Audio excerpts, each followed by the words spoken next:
nibyo twerekeje amaso yacu ku butaka bwa Ukraine ku mirongo y'imbere ku rugamba. Muri iki gitondo tugiye kubagezaho ambushi ebyiri zakozwe n'igisirikare cy'Uburusiya muri Kherson, nk'uko amakuru amaze kugera hanze mu bitangazamakuru bifite imboni zabyo ku mirongo y'imbere ku rugamba. Ni nako kandi turaza kunyarukira Kiev ku biro by'ubutasi bw'igisirikare cya Ukraine ahongereye kubera gashya bigenanye n'uko hari abasirikare bamwe mu ntasi z'igisirikare cya Ukraine beruye bakabwira abayobozi babo ko ibyo bakomeje gukora ari ubugambanyi ku gihugu, kubera ko bakomeje gushuka ko hari umusada w'intwaro zitegerejwe inyuma kandi ari ibinyoma bisa bigendanye n'uko umusada bari kwakira ntacyo uri kubafasha ku mirongo y'imbere ku rugamba. Ni nako kandi turaza kwerekeza mu gice cya Kharkiv ahabyutse isibano rikomeye ry'imirwano bivuye ku bitero bine byari byakozwe hejuru y'Uburusiya mu ntara ya Kaluga. Bivugwa ko drone zahagurukiye muri Kharkiv zasandajwe, ariko bigatuma hari misiyo itangizwa n'igisirikare kirwanira mu kirere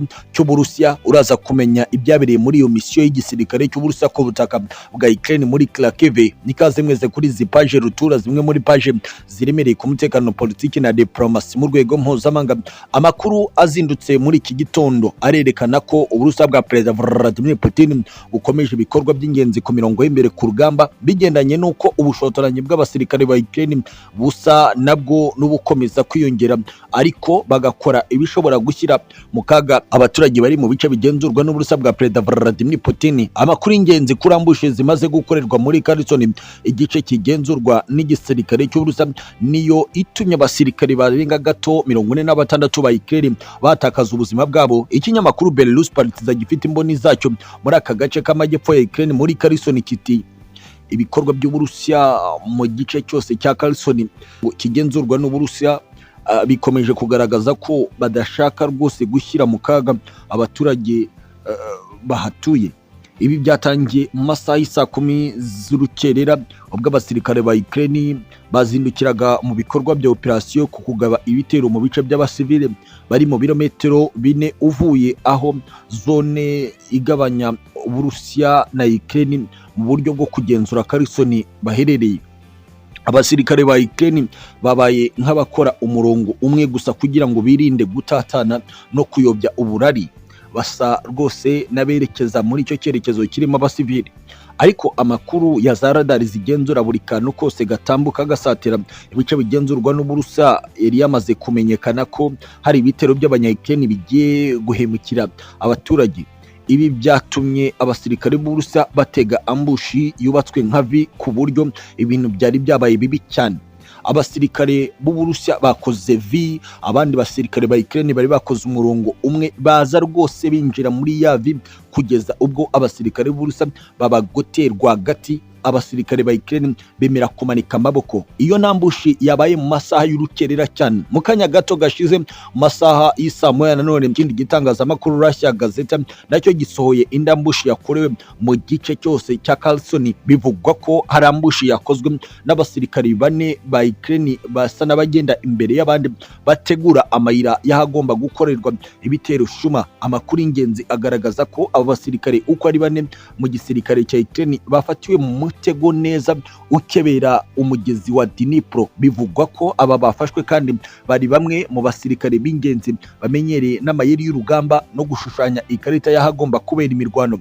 Watanze amakuru mu kinyamakuru Russia Gazeta yavuze ko Uburusiya bwazanye ikoranabuhanga ridasanzwe mu kugenzura Kherson kugira ngo barusheho kugabanya ibitero shuma bikorwa n'igisirikare cya Ukraine ku mirongo y'imbere ku rugamba. Ariko kandi bikimara kumenyekana ko aba basirikare ba Ukraine baguye mu mutego w'Abarusiya abaje gutanga umusada mu gisirikare cya Ukraine ngo babohoze abo basirikare bafatwa nka zamaneko ku gukubura amayira no kumenya icy'ingenzi kiri imbere ngo ubushobozi bwa Ukraine bumenya aho bwerekeje, bahise baraswaho bikomeye. Bivugwa ko abasaga 43 bahise batakariza ubuzima, abandi benshi bagakomereka bikomeye mu gihe bazaga gutanga umusada.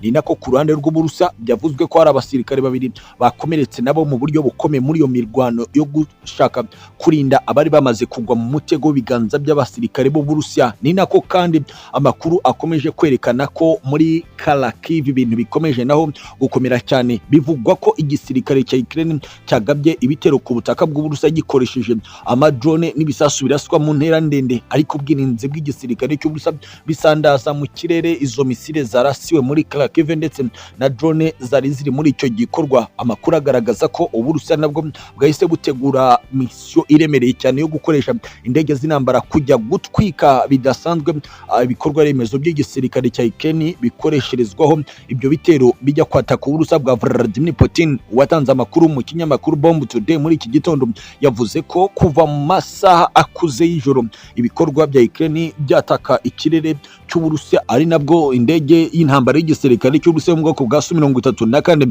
izwiho kunyaruka cyane nayo yahise yinjira mu kujya kujugunya misile ziremereye cyane muri icyo gice cya Kharkiv kikirimo ubushobozi bwa Perezida Volodymyr Zelensky mu buryo bwa gisirikare. Amakuru agaragaza ko ibyinshi byasenywe ariko ko nta muntu ushobora kuba waguye muri icyo gitero kubera ko hari indake ziri gukoreshwa n'abasirikare ba Ukraine mu bice hafi ya byose babona ko bigirame bari guhita bihishamo nyuma yo kubona amakuru ko bagiye kujugunyaho misile magana. Ni nako kandi twinjira rwagati muri Kiev mu rwa mukuru wa Ukraine ku biro bishinzwe ubutasi kwa Major General Kirill Bodanov ku kirwa gihari mu kiyaga gito kiri muri Kiev rwagati. Amakuru aturukayo arerekana ko habaye ukwigaragambya hagati y'aba agent mu gisirikare mu butasi bwa Ukraine, bagaragaza ko abayobozi muri uru rwego bakomeje gukorana ubugambanyi na bamwe mu bakomeye mu nzego nkuru z'iki gihugu kugira ngo bashuke abasirikare bari ku mirongo y'imbere ku rugamba ko hari umusada ugiye kuza kandi ko nta n'umusada uhari mu nzira, kugira ngo abasirikare bakomeze kuguma mu birindiro barimo biteguye umusada bakawubura, ari nabyo bituma igisirikare cy'Uburusiya girushaho gukoresha ingufu z'umurengera kigahitana benshi. Bivugwa ko iyi myigaragambyo mito ku kutumvikana kubigomba kubwirwa bari ku mirongo y'imbere ku rugamba kandi bikomeza no kugaragaza amakuru ko umusada uri koherezwa n'ibihugu byo mu burengerazuba bw'isi utajyanye n'ubushobozi bukeneye ku mirongo y'imbere ku rugamba nk'uko amakuru y'ingenzi abivuga. Bikavugwa ko hari ibimodoka by'intambara ndetse n'imbunda ndetse n'uburyo buhanura za misile ziraswa n'indege z'intambara z'Uburusiya biri koherezwa ku butaka bwa Ukraine, ariko nta bushobozi na buke bifite byo gukora umurimo byaje gukora ku mirongo y'imbere ku rugamba. Bikavugwa ko hari systeme z'ubwirinzi za IRIS-T z'igisirikare cy'Ubudage zoherejwe nk'umusada kuri Perezida Volodymyr Zelensky zerutse gusenywa na misile z'igisirikare cy'Uburusiya. Ibyahise bigaragara ko nta bwirinzi na buto bufite ubushobozi bwoherezwa ku butaka bwa Ukraine, ari nabyo biva ku nkomoko y'ubwirinzi bwatanzwe na Leta Zunze Ubumwe za Amerika bwo mu bwoko bwa Patriot ubwo bwasenywaga bikomeye na hypersonic misile igisirikare cy'Uburusiya. Andi makuru kandi akavuga ko igisirikare cya Leta Zunze Ubumwe za Amerika by'umwihariko igikora mu gihugu cy'Ubudage gishobora kuza kwinjira ku butaka bwa Ukraine kujya kurinda ibikorwa by'ingenzi bya Leta Zunze Ubumwe za Amerika muri Kiev rwagati. Ni byinshi cyane bikomeye ku ngingo zitandukanye ku mutekano, politiki na diplomasi mu rwego mpuzamahanga. Asantene sana.